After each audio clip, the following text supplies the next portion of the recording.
Taylor Swift's new boyfriend, Matt Healy, who is the lead singer of the band The 1975, has been causing quite the firestorm after his long history of being all around just nasty and problematic went viral on social media. He called Ice Spice a chubby Chinese woman. He also said that he touches himself to corn with a P of black women being harmed, was known for saying really nasty racist things during his concerts as well. Yeah, a long list of just nasty problematic behavior. Now social media users are calling out Taylor Swift's hypocrisy because she has publicly branded herself as being this feminist and has been outspoken about misogyny and is now dating someone whose behavior directly contradicts with Taylor's feminist persona. And let me just say that the definition of the toxic male privilege in our industry is people saying,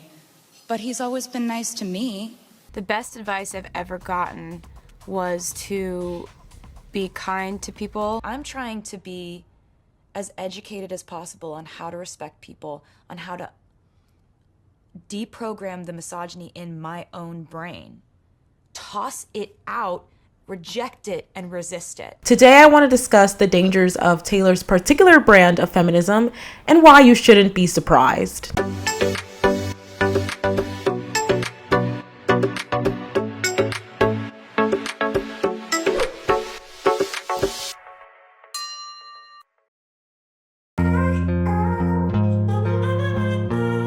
Listen, I think I speak for a lot of women when I say that we've all had eras in our lives where it's like, how in the world did I date such a trash guy? The issue with Taylor is that she has been so public in adopting this very specific brand of feminism. She famously called out that line in Ginny and Georgia. Jesus. So what, you and Hunter? I'm guessing that's over.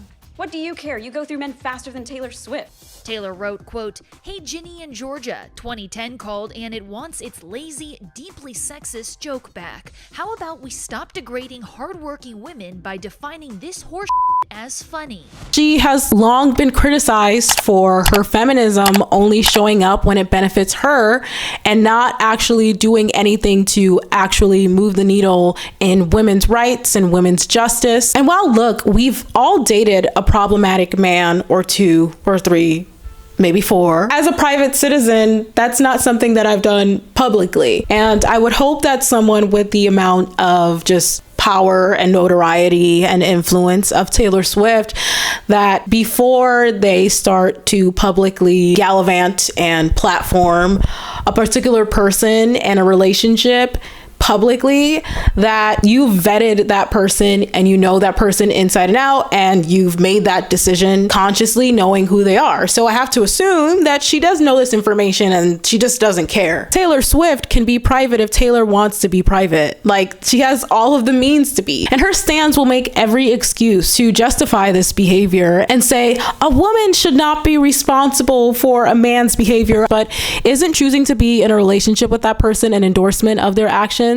You know what they say, birds of the same feather flock together, right? The people that I privately even choose to surround myself by are people whose values reflect my own. Taylor Swift's fans are known for their unwavering support, diehard support of Taylor Swift. I've made videos about stan culture and talking about just the rabid just fandom of people who refuse to acknowledge that their faves have done anything wrong, who worship and deify their favorite celebrities because their parents didn't show them enough love and now they are over identifying with a celebrity who does not know them, will never know them. I'm sorry, I am not a mental health professional, but it doesn't even take one to assert that if you are worshiping someone that you've never met, you do have something deep-seated within you that was abandoned, neglected, and ripe for the manipulating. You know what I'm saying? Like, it doesn't take much. And I say that as someone who is a retired stan. I think trying to rationalize that kind of irrational behavior is honestly futile, right? Because no rational human being would go to the ends of the earth month to defend someone that they've never met. Corinne on TikTok is definitely onto something when it comes to Taylor and her rabid fan base. Can I ask you a question? My question is for those of you who blindly defend and praise every single thing Taylor Swift does, including purposely and publicly aligning herself with unapologetic bigotry, bringing someone who spews said bigotry on her stage at her sold-out tour after a demonstrated history of damaging white feminism that centers herself and seemingly doubling down on it. What do you think you gain from that? Because I know in reality you don't gain anything. So what is it you think you're going to gain from that? Like, do you think she's going to send you some limited edition vinyl shaped cookie that turns into a clock or something? Because she's not. You all sound like bots. It's really embarrassing. It's none of our business. If Taylor's happy, I'm happy. And then if that doesn't work, you start parroting words that you don't know the meaning of with the most illogical arguments, like parasocial relationship, and we shouldn't speculate on her personal life, when we've established that their actual personal relationship is pretty much inconsequential to this discussion. But that sentiment only applies, according to you, to this relationship. Like, we are not allowed to comment or talk about or care about her choice to purposely and publicly parade this association around, because Taylor does not have to do stunty little pap walks or invite people on her stage if she doesn't want to. And criticizing that from a woman with that level of power, influence, and resources, who claims to be a feminist and had an entire album rollout based around her allyship, accepted an award for allyship, has an entire documentary that she clings to as demonstrating that, and gets on stage every weekend at her sold-out tour and sings about how she keeps her side of the street clean. That is speculating about her personal life, and it's none of our business. Okay, yet the same people will immediately jump on the, oh my gosh, this song is definitely about John Mayer. He is the worst. Jake Gyllenhaal, oh my gosh. Or whatever crafted narrative we are presented with next, and that will be okay. Because those people, according to the narrative we are presented with, are not in Taylor's good graces. They are not on her side. But anything is okay if Taylor says so. Talking is okay if we're led to believe they did Taylor wrong. Bigotry is okay if he makes Taylor happy. So, like, are you being paid? Are you waiting on something for that level of blind devotion and praise? And then you follow in your leader's footsteps with the not just white feminism, but me, he, her-centered feminism, and the, why are we criticizing a woman for a man's actions? It's misogynistic. Like, right, that makes so much sense. No, he is being blamed for his actions, except when people who care about Taylor Swift talk about this, they're talking about her endorsement of it, especially in light of her previous action and inaction. And I want to believe that you know that. And then she seemingly doubles down on it before she sings Question, talks about how she's the happiest she's ever been in all aspects of her life. And what do you weird bots do? You immediately assign that to Ratman the Bigot, and you're like, she's so brave for this despite the crazy. She's telling us she's happy with Matty and to butt out. She's so brave. She doesn't care about the haters. Like, do you hear yourself? Are you getting paid? Like, you would really rather pretend you don't see it, or worse, praise it, than listen to people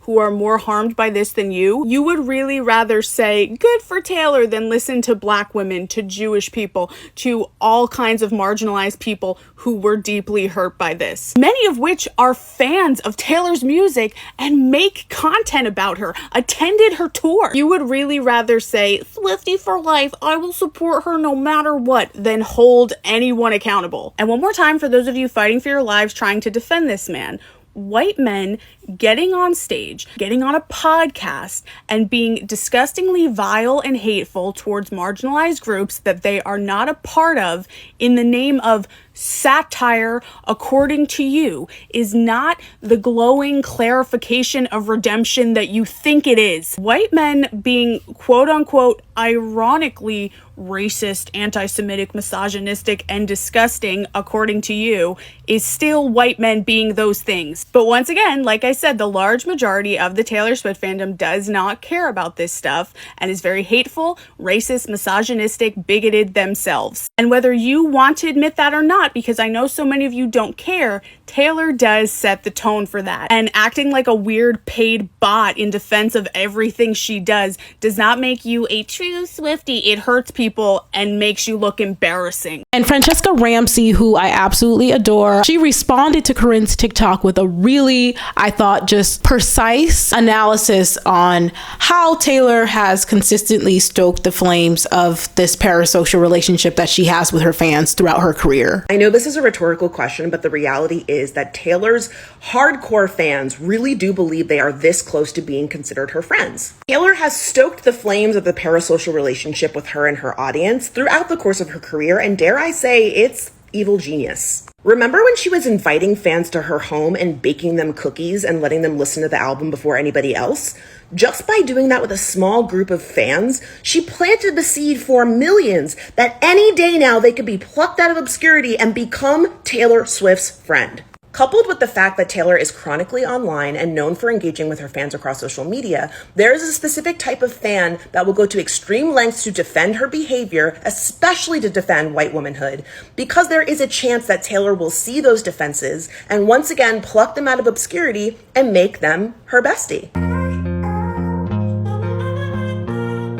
And what can be described as nothing but a PR strategy to have damage control, Taylor Swift announced that she was doing a remix of one of her existing songs, Karma, with Ice Spice. Instead of acknowledging the bad behavior of her boyfriend, she instead is releasing a song. Someone on Twitter described it as like when a company is called out for lack of diversity and they just bring a person of color on staff just to say that they did so, but without any effective like anti-racism work to follow, but just there just to be tokenized and just say, hey, look,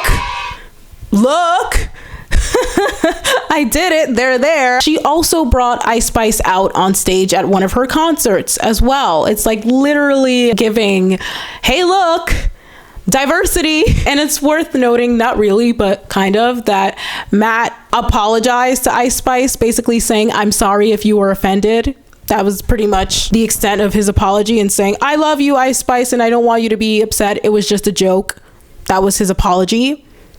However, it's always so funny to me. It's like, okay, so I guess if it was just a joke, then no one has a right to be offended, right? Like, what is the utility in saying that it was just a joke, if not just to like try to gaslight the person into believing, oh, I guess it was a joke. I guess I am overreacting. I mean, no, just because something is a joke doesn't mean that it's not offensive and it's not a problem. And I'm sorry if I offended you. You did offend.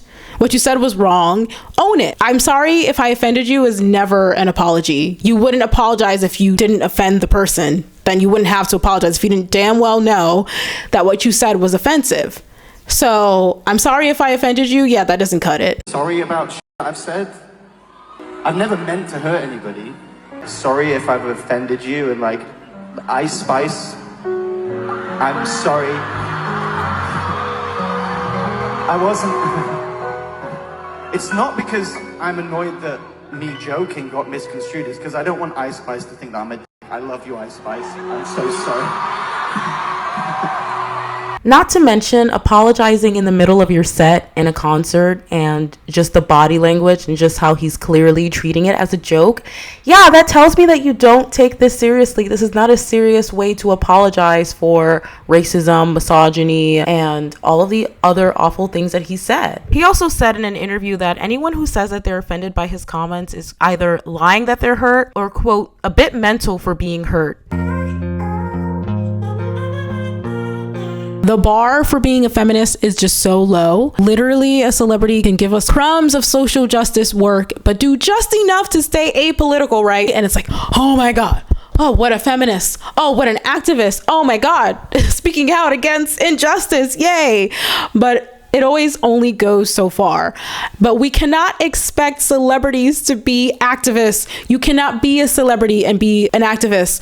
The very notion of celebrity is going to give you questionable politics. Their whole existence is predicated off of hoarding wealth. We've gotten to a place where more and more people are realizing the dangers of these parasocial relationships and this social stratification of celebrities being on top and everyone else being on the bottom. So when you come to expect that, I'm not putting all my eggs in their basket. So the more that we adjust our expectations, the less that we'll be disappointed in celebrities having very questionable politics and just ethics and morals. When you prop someone up and tell them that they are the best thing since sliced bread and that they can do no wrong, yeah, they're gonna have questionable politics and ethics and morals. When they're that rich and that famous, it gets a little murky. You can't force accountability onto someone who doesn't want it. And Taylor Swift doesn't seem to want it. And individualized feminism will never be feminism if you're not actually applying that to all people. We had white women who worked tirelessly to gain voting rights for white women and went out of their way to prevent Black people as a whole from getting rights to vote.